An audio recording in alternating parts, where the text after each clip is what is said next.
नमस्कार बच्चों, कैसे हैं आप सब। आशा करती हूँ आप सभी अच्छे होंगे, स्वस्थ होंगे, खुश होंगे और अपनी पढ़ाई भी अच्छे से कर रहे होंगे। तो जैसा कि आप सभी जानते हैं, मैं हूँ आपकी हिंदी की अध्यापिका और मैं स्वागत करती हूँ आप सभी का आईसीटी वर्चुअल क्लासरूम में। और आज हम यहाँ पर एकत्रित हुए हैं पढ़ने के लिए क्लास 9th की हिंदी। क्लास 9th की हिंदी में आज हम फिर से यहाँ पर एक लेकर आए हैं अपने हिंदी व्याकरण का एक और टॉपिक, जिसका नाम है अनुच्छेद लेखन, यानी कि इसको आप अंग्रेजी में कहते हैं पैराग्राफ राइटिंग। तो देखिए, आपने यहाँ पर लेटर राइटिंग यानी कि पत्र लेखन सीख लिया है और साथ ही आपने रिपोर्ट राइटिंग यानी कि प्रतिवेदन लिखना सीख लिया है। आपने अपठित गद्यांश को भी यहाँ पर पढ़ लिया है कि किस तरह से आपने एक अपठित गद्यांश को पढ़ना है, उसको समझना है, उसके उत्तर देने हैं। तो ये सारी चीजें आप सीख चुके हैं। फिर से हम यहाँ पर पढ़ने जा रहे हैं अपने हिंदी व्याकरण का ही टॉपिक, अनुच्छेद लेखन यानी कि पैराग्राफ राइटिंग। तो क्या होता है अनुच्छेद, क्या होता है पैराग्राफ। देखिए, अनुच्छेद या पैराग्राफ होता है कि जब आप किसी विषय पर, कोई भी आपका एक विषय है, उसमें एक सार के रूप में यानी कि उस विषय के सार के रूप में, सारांश के रूप में आप कुछ जो जरूरी बातें हैं वो आप पैराग्राफ के रूप में लिखते हैं, तो उसको हम यहाँ पर पैराग्राफ राइटिंग कहते हैं। तो चलिए सबसे पहले यहाँ पर अनुच्छेद की परिभाषा और अनुच्छेद की विशेषताएं, अनुच्छेद लिखते वक्त कौन कौन सी बातों का ध्यान रखना चाहिए, वो सारी बातें आज हम यहाँ पर डिस्कस करने वाले हैं। तो आप रफ नोटबुक ले सकते हैं, फेयर नोटबुक ले सकते हैं चाहे, लेकिन नोट डाउन जरूर करना है क्योंकि ये बहुत ही जरूरी पॉइंट्स हैं जो हम यहाँ पर डिस्कस कर रहे हैं। चलिए स्टार्ट करते हैं। सबसे पहले अनुच्छेद लेखन।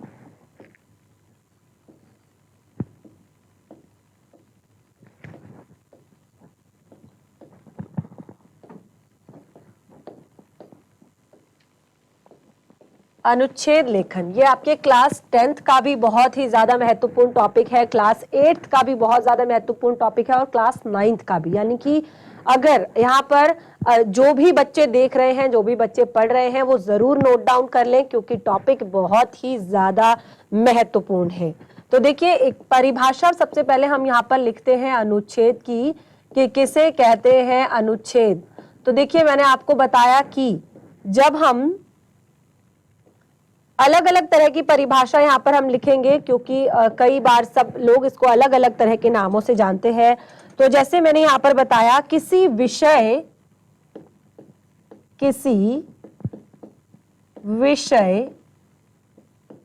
से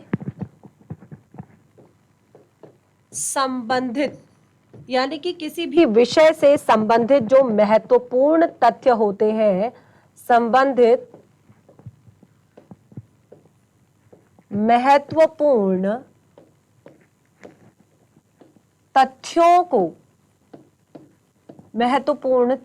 को सार, बातों का या तथ्यों का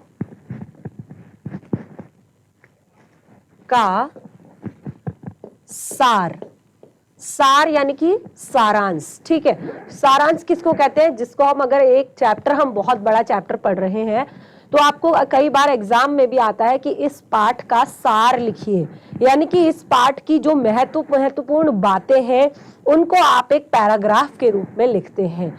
ठीक है, तो किसी विषय से संबंधित महत्वपूर्ण तथ्यों का सार एक अनुच्छेद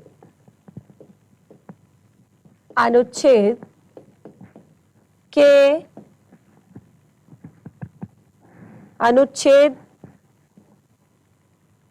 रूप में, यानी कि एक पैराग्राफ के रूप में सुंदर ढंग से, यानी कि ऐसा भी ना लगे कि कुछ चीजें छूट गई हैं, सुंदर ढंग से उपस्थित करना या प्रस्तुत करना। ठीक है, उपस्थित कर देना अनुच्छेद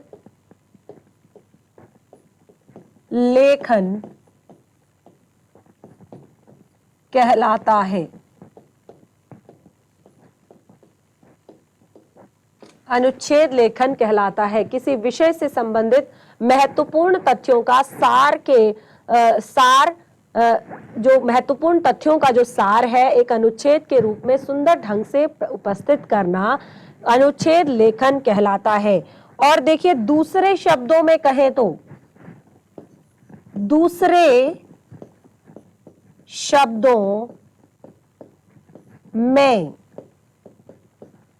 शब्दों में देखिए विषय को एक तरह से आपको कम जिससे लेखन शैली में कम जो एक तरह से अर्थपूर्ण यानी कि किसी भी विषय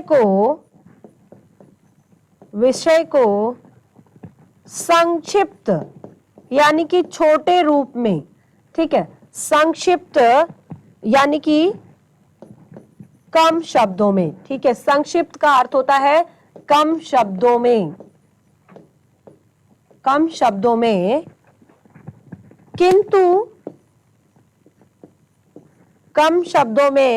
किंतु सारगर्भित यानी कि अर्थपूर्ण,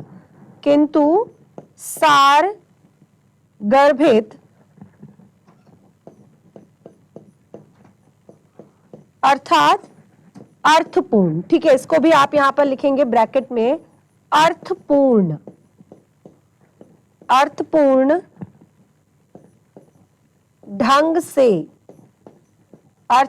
ढंग से जिस लेखन शैली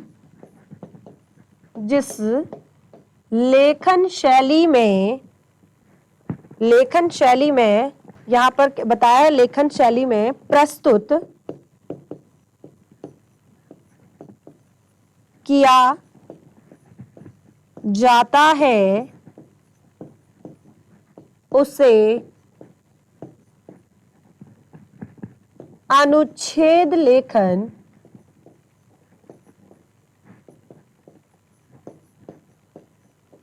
कहते हैं। तो देखिए यहां पर हमने अनुच्छेद की दो परिभाषाएं आपको बताई जो लगभग बिल्कुल सेम है, लेकिन हमने यहाँ पर क्या कहा, पहले में हमने कहा किसी विषय से संबंधित महत्वपूर्ण तथ्यों का सार एक अनुच्छेद के रूप में सुंदर ढंग से एक तरह से उपस्थित कर देना अनुच्छेद लेखन कहलाता है। और दूसरे शब्दों में विषय को, किसी भी टॉपिक को संक्षिप्त यानी कि कम शब्दों में किंतु सारगर्भित यानी कि अर्थपूर्ण ढंग से जिस लेखन शैली में प्रस्तुत किया जाता है उसे अनुच्छेद लेखन कहते हैं। ठीक है, तो दो तरह की यहाँ पर हमने अनुच्छेद लेखन की परिभाषा यहाँ पर हमने जान ली। तो ये सब आप नोट डाउन कीजिए फटाफट, क्योंकि जब तक आप नोट डाउन नहीं करेंगे आपको चीजें कुछ भी अच्छे से समझ में नहीं आएंगी, क्योंकि एक बार में पढ़ने से नहीं होगा, घर पर भी आपको रिवाइज करना है और आपको फिर अनुच्छेद लिखना भी है, यानी कि प्रैक्टिस भी करनी है उसकी। तो आगे बढ़ते हैं। अब देखिए हमने यहाँ पर अनुच्छेद के बारे में बहुत सारी चीजें जान ली है कि अनुच्छेद किसे कहते हैं। अब देखिए अनुच्छेद का जो अंग्रेजी शब्द होता है वो क्या होता है आपका, पैराग्राफ। ठीक है, अनुच्छेद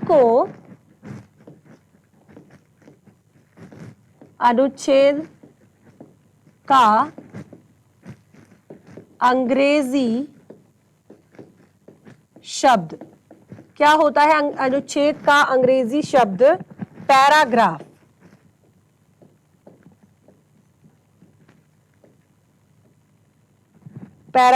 ठीक है, अनुच्छेद का अंग्रेजी शब्द है आपका पैराग्राफ।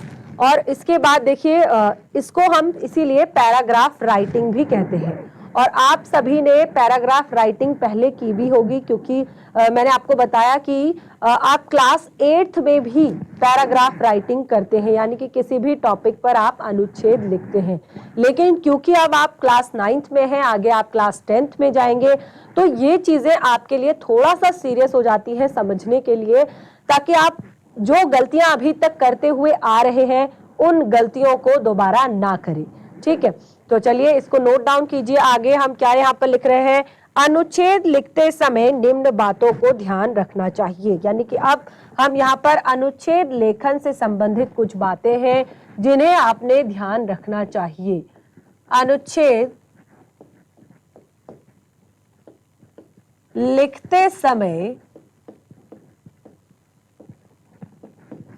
निम्न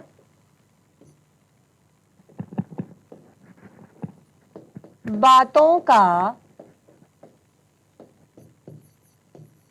ध्यान रखना चाहिए। यानी कि जब भी आप पैराग्राफ लिखते हैं तो कुछ पॉइंट्स हैं जो आपने ध्यान में रखने हैं ताकि आप ऐसी गलती ना करो। देखिए, एक होता है आपका निबंध, किसी भी टॉपिक पर आप लिखते हैं निबंध, और एक होता है आपका पैराग्राफ। ठीक है, तो निबंध क्या होता है? आपका पैराग्राफ का ही एक निबंध, जब जो आपका पैराग्राफ होता है वो निबंध का ही छोटा रूप होता है। यानी कि निबंध में आप क्या करते हैं, बहुत एक तरह से विस्तार में लिखते हैं सारी चीजों को, और आप पैराग्राफ में क्या करते हैं या अनुच्छेद में क्या करते हैं, उन्हीं सब चीजों का सार केवल एक पैराग्राफ के अंदर लिख देते हैं, एक अनुच्छेद के अंदर आप वो सारी चीजें लिख देते हैं। ठीक है, तो चलिए कौन कौन सी बातें हैं जिनको हमने यहाँ पर ध्यान रखना है। सबसे पहला पॉइंट है हमारा यहाँ पर, अनुच्छेद लिखने से पहले, अनुच्छेद लिखने से पहले, यानी कि जब भी आप कोई अनुच्छेद लिख रहे हैं तो उससे पहले आपने रूपरेखा यानी कि आपने एक स्ट्रक्चर तैयार करना है कि कैसे आपने क्या क्या बातें उसमें लिखनी है। ठीक है, एक स्ट्रक्चर पूरा आपने तैयार करना है कि उसमें आपने कौन कौन सी बातें लिखनी है। रूपरेखा और संकेत बिंदु, संकेत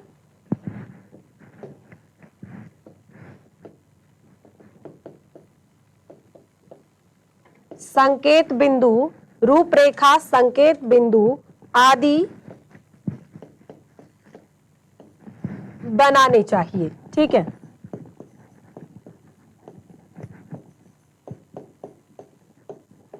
रूपरेखा, संकेत बिंदु आदि बनाने चाहिए। और आगे क्या करना चाहिए, जैसे कि कोई भी जो आपके पत्र हो या कोई भी आपकी निबंध हो या कोई भी जो आपका टॉपिक है, उसमें आपने क्या करना है, संकेत बिंदु लेने हैं। जब आप निबंध लिखते हैं उसमें आप क्या करते हैं, निबंध में आप बहुत सारी चीजें पहले से लिख लेते हैं। जैसे आप लिखते हैं प्रस्तावना, ठीक है, या आप जिस टॉपिक पे लिख रहे हैं तो आप बहुत सारे पॉइंट्स उसमें ले लेते हैं। तो यहां पर भी आपने सोच कर रखना है कि कौन कौन से पॉइंट्स मैंने लेने हैं। आपने यहाँ पर पॉइंट्स लिखने नहीं है, लिखना आपको एक पैराग्राफ के रूप में है, लेकिन कौन कौन से पॉइंट्स हैं जो आपने इसके अंदर लिखने हैं, तो वो सारी चीजें आपने पहले सोचकर रखनी है। ठीक है, वो सारी बातें आपने पहले सोचकर लिखनी है। यानी कि आपने सबसे पहले उसकी रूपरेखा बनानी है, संकेत बिंदु आदि सारी चीजें बनानी है। और दूसरा, विषय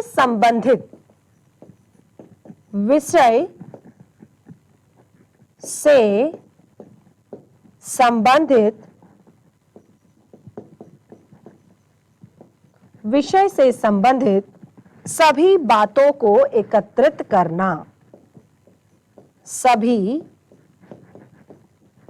बातों को एकत्रित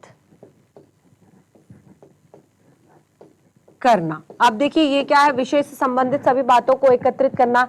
यानी कि देखिए अब आपको एक पैराग्राफ लिखना है, आपको बहुत सारी बातें उसमें इधर उधर की नहीं लेनी है, तो आपको उस विषय से संबंधित पहले जो सारी बातें हैं वो आपने एकत्रित कर लेनी है। यानी कि आपने ऐसा नहीं कि आप कुछ भी निबंध लिख रहे हैं या लेख लिख रहे हैं, जो भी आपको आ रहा है मन में आप वो सारी चीजें लिख रहे हैं, ऐसा नहीं है। क्योंकि यहाँ पर हमने कहा विषय का सार देना है।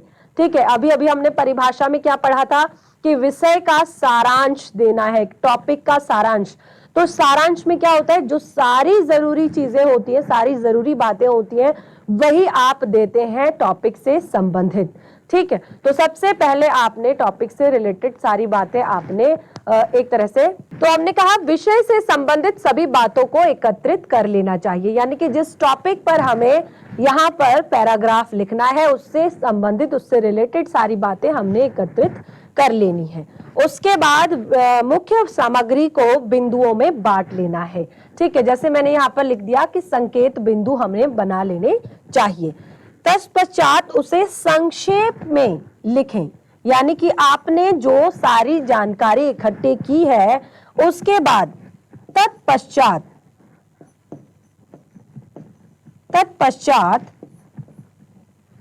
उन्हें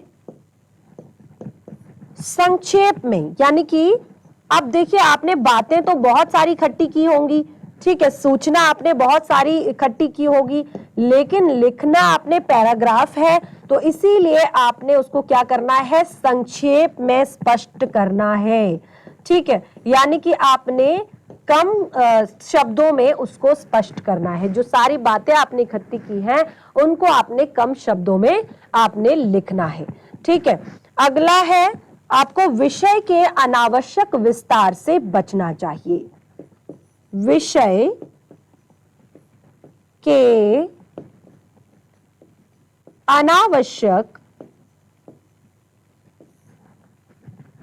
विस्तार तथा पक्ष विपक्ष, देखिए यहां पर एक मैंने कहा अनावश्यक विस्तार तथा पक्ष विपक्ष। अब ये पक्ष विपक्ष क्या है? ठीक है, पक्ष विपक्ष ये होता है कि कई बार आप क्या करते हैं, जैसे आप निबंध लिख रहे हैं तो निबंध में आप क्या करते हैं, अगर आपको कहा जाए कि कंप्यूटर की उपयोगिता बताइए या विज्ञान, एक तरह से विज्ञान को आपने वरदान या अभिश्राप के रूप में आपने व्यक्त करना है, तो आपको इसमें दोनों चीजें लिखनी होती हैं। ठीक है, पक्ष विपक्ष दोनों में बात करनी होती है। या आज के समय में कंप्यूटर का युग या बहुत सारी ऐसी चीजें आपने जो है मोबाइल का उपयोग, इंटरनेट का उपयोग, जिस पर आप निबंध लिखते हैं, तो इन पर आप निबंध लिख रहे हैं तो आपको दोनों चीजें एक्सप्लेन करनी होती हैं, क्योंकि एक तरह से अगर आप इंटरनेट के ऊपर अगर निबंध लिख रहे हैं तो आपको उसके लाभ भी बताने होंगे, हानियां भी। लेकिन अनुच्छेद में कभी भी आपको पक्ष विपक्ष नहीं करना है, यानी कि आपने लाभ हानियां नहीं बतानी है, आपने उसको कंपेयर नहीं करना है किसी चीज से। आपने बस उस पूरे टॉपिक से संबंधित जरूरी बातों को एक संक्षेप, एक पैराग्राफ के रूप में आपने लिखना है। तो यानी कि विषय के अनावश्यक विस्तार और पक्ष विपक्ष की विवेचना से बचना चाहिए। विवेचना से बचना चाहिए, यानी कि आपको यहां पर ऐसी कोई भी बात नहीं करनी है जो कि जिससे कि विषय ज्यादा लंबा फैले, अनावश्यक विस्तार हो, टॉपिक आपका बहुत लेंदी हो जाए।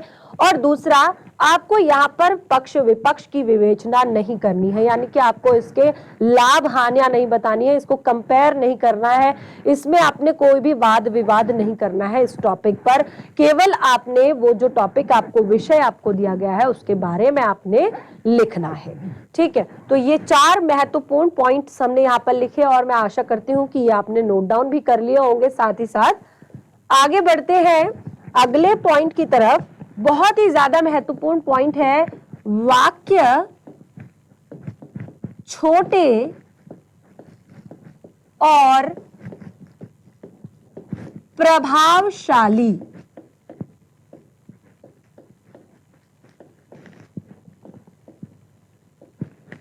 होने चाहिए। वाक्य छोटे और प्रभावशाली होने चाहिए, यानी कि जो आप पैराग्राफ लिखेंगे, वाक्य, क्योंकि एक पैराग्राफ ही आपने लिखना है, तो उसमें जो भी आप सेंटेंसेस लिखेंगे, जो भी आप वाक्य लिखेंगे, उस अनुच्छेद में बहुत ज्यादा बड़ा नहीं होना चाहिए। वाक्य छोटा छोटा होना चाहिए और इफेक्टिव होना चाहिए, प्रभावशाली होना चाहिए।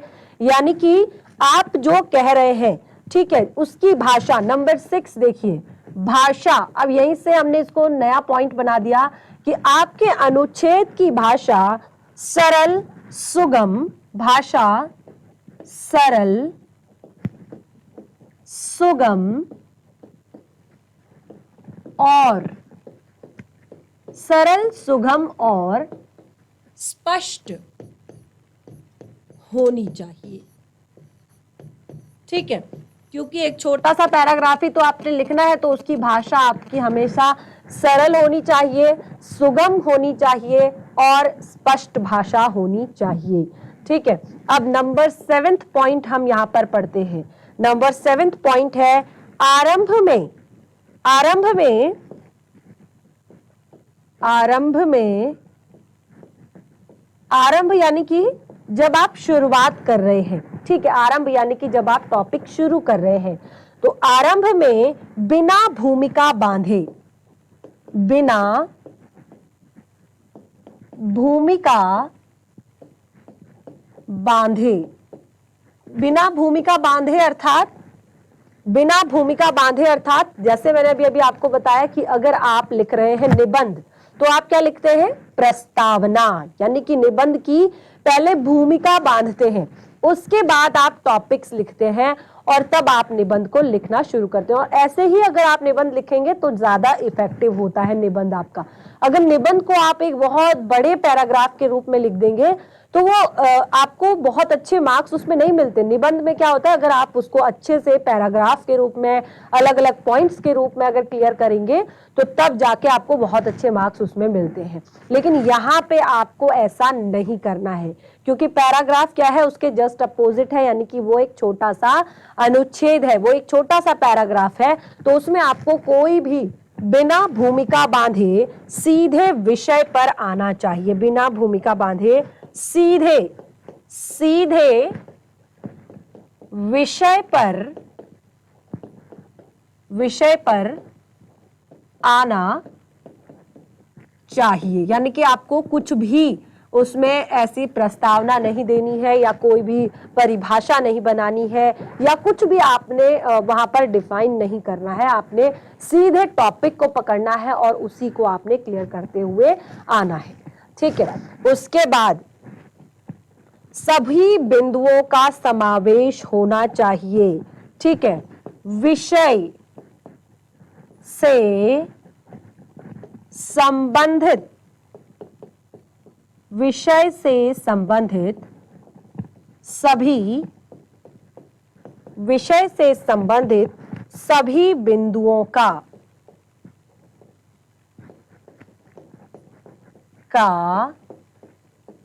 समावेश होना चाहिए। विषय से संबंधित सभी बिंदुओं का समावेश होना चाहिए, यानी कि आप जिस टॉपिक पर लिख रहे हैं अनुच्छेद। ठीक है, तो देखिए ये हमने यहां पर बता दिया। लेकिन नंबर 9, एक ही बात को बार बार नहीं दोहराना चाहिए। ठीक है, आपको लगता है टॉपिक में एक बात जो है बहुत ज्यादा जरूरी है, तो ऐसा नहीं कि वो जरूरी है तो बार बार आप उसी को रिपीट कर रहे हैं, क्योंकि वो एक अनुच्छेद है, एक पैराग्राफ है, तो उसमें आपको बहुत कम शब्दों में बहुत सारी बातें बतानी है। तो इसीलिए रिपीटेशन कहीं पर नहीं होना चाहिए, यानी कि कोई भी चीज जो है बार बार रिपीट नहीं होनी चाहिए। इससे क्या होगा, जरूरी चीजें छूट जाएंगी और जो एक्स्ट्रा जो चीजें हैं, जो यानी कि कुछ चीजें जो हैं वो बार बार रिपीट हो जाएंगी। तो एक ही बात को आपने बार बार रिपीट नहीं करना है। ठीक है, और अब देखिए यहां पर अगला है पूरे लेखन, अनुच्छेद लेखन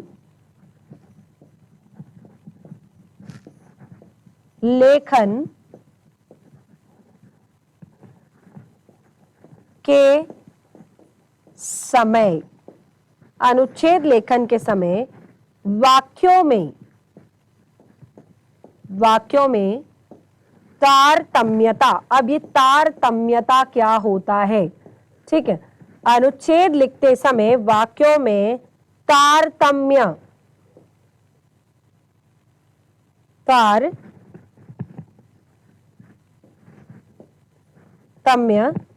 बना रहना चाहिए।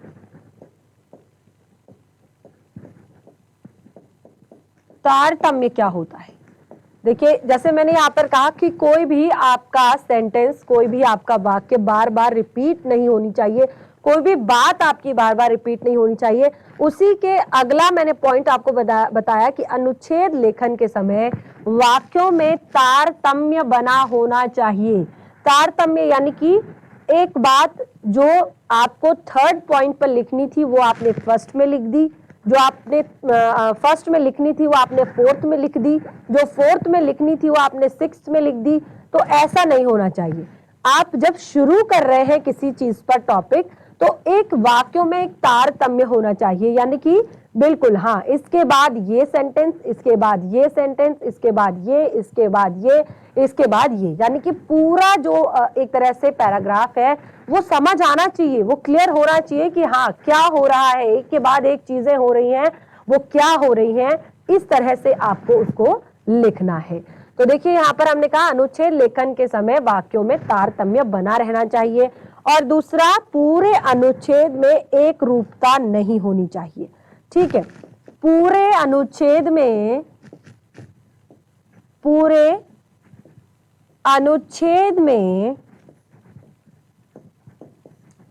एक रूपता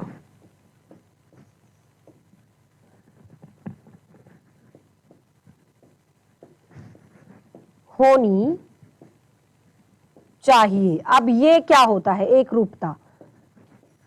पूरे अनुच्छेद में एक रूपता होनी चाहिए।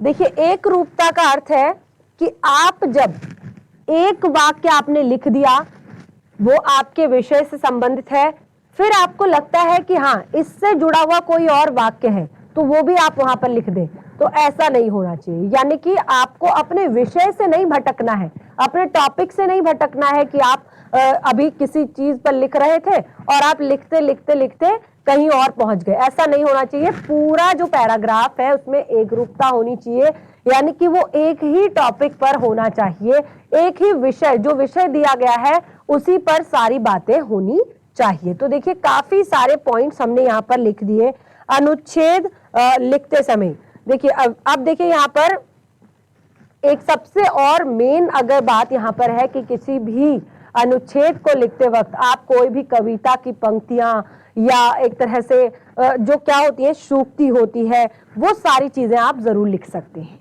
ठीक है ना, किसी भी पैराग्राफ को स्पष्ट करते वक्त कोई कविता की पंक्तियां या कोई सूक्ति, कोई दोहा, इस तरह की बात आप जरूर लिख सकते हैं किसी भी अनुच्छेद को लिखते समय। तो देखिए यहाँ पर हमने बहुत सारी चीजें अनुच्छेद से संबंधित हमने यहाँ पर जान ली। अब देखिए अब हम यहाँ पर अनुच्छेद की विशेषता को जानेंगे। अब देखिए कुछ पॉइंट्स हैं, इनको एक बार यहाँ पर समझ लीजिए कि क्या क्या पॉइंट्स हमने यहाँ पर डिस्कस किए। अनुच्छेद लिखते वक्त किन बातों का हमें ध्यान रखना चाहिए? सबसे पहले अनुच्छेद लिखते से पहले रूपरेखा, संकेत, बिंदु आपने बना लेने चाहिए, और उसके बाद विषय से संबंधित सभी बातों को एकत्रित करना चाहिए, यानी कि टॉपिक से रिलेटेड सारी बातें, चाहे माइंड में हो चाहे रफली हो,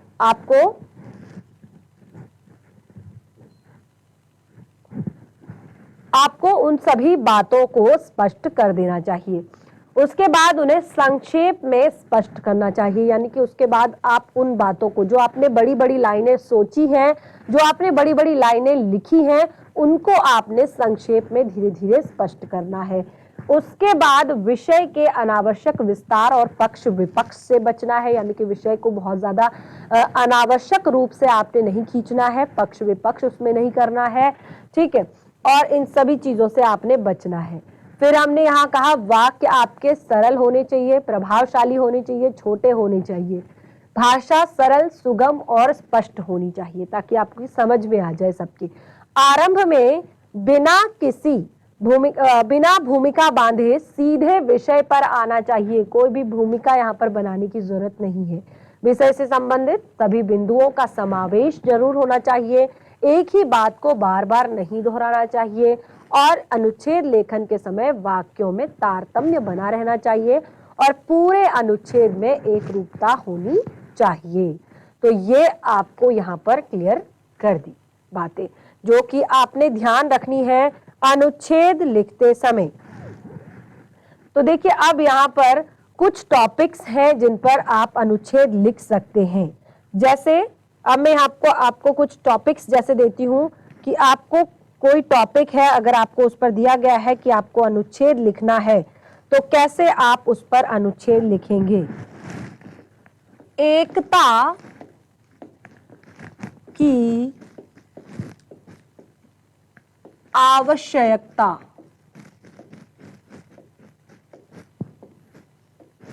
एकता की आवश्यकता।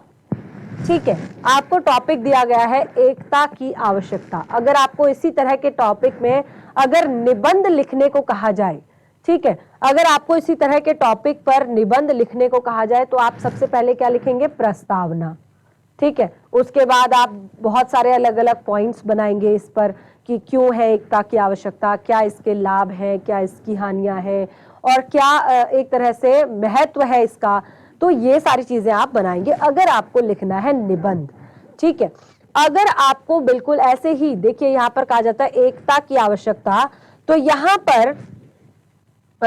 पर आप बिल्कुल क्लियरली सीधे सीधे लिखना स्टार्ट कर देंगे। यानी कि यहाँ पर आप कुछ भी कोई भूमिका नहीं बनाएंगे, कोई प्रस्तावना नहीं देंगे, आप सीधे लिखेंगे किसी भी परिवार, किसी भी समाज, किसी भी राष्ट्र को सबसे ज्यादा अगर किसी चीज की जरूरत होती है तो वो है एकता की। यानी कि एकता का महत्व बहुत अधिक होता है हम सभी के बीच में। और इस तरह से बहुत सारी बातें जैसे पिता पुत्र, भाई बहन, माता पिता या फैमिली में एकता ना हो तो क्या होता है। ठीक है, इसी तरह से समाज में एकता ना हो तो क्या होता है, इसी तरह से अलग अलग देशों में देशों के लोगों के बीच अगर एकता ना हो तो क्या होता है। तो ये सारी चीजें आपने यहाँ पर लिखनी है। यानी कि आपने बिल्कुल कोई भी चीज ऐसी नहीं करनी है कि आप पहले उसकी परिभाषा बनाने लगे। आपने सीधे अपने टॉपिक पर आना है, अपनी बात को स्टार्ट करना है और आपने यहाँ से लिखना शुरू कर देना है। तो देखिए यहाँ पर मैं कुछ टॉपिक्स आपको देती हूँ। जैसे मैंने आपको बताया एकता की आवश्यकता। दूसरा, मेहनत से ही फल मिलता है, मेहनत से ही फल मिलता है। ठीक है, तो ये आपके दो टॉपिक हैं जिन पर आपने यहां पर अनुच्छेद लिखने की कोशिश करनी है। ये आपका होमवर्क है। कोई भी डाउट होता है, कोई भी दिक्कत होती है, परेशानी होती है तो नेक्स्ट सेशन में आप जरूर डिस्कस करें। तो इस तरह से आज हमने यहाँ पर अपने हिंदी व्याकरण का एक और टॉपिक हमने पढ़ लिया जिसका नाम है अनुच्छेद लेखन यानी कि पैराग्राफ राइटिंग। तो देखिए इस तरह से ये हमारा सेशन जो है आज का यहीं पे समाप्त होता है। हम मिलेंगे अपने नेक्स्ट सेशन में, तब तक के लिए धन्यवाद। आपका दिन शुभ हो।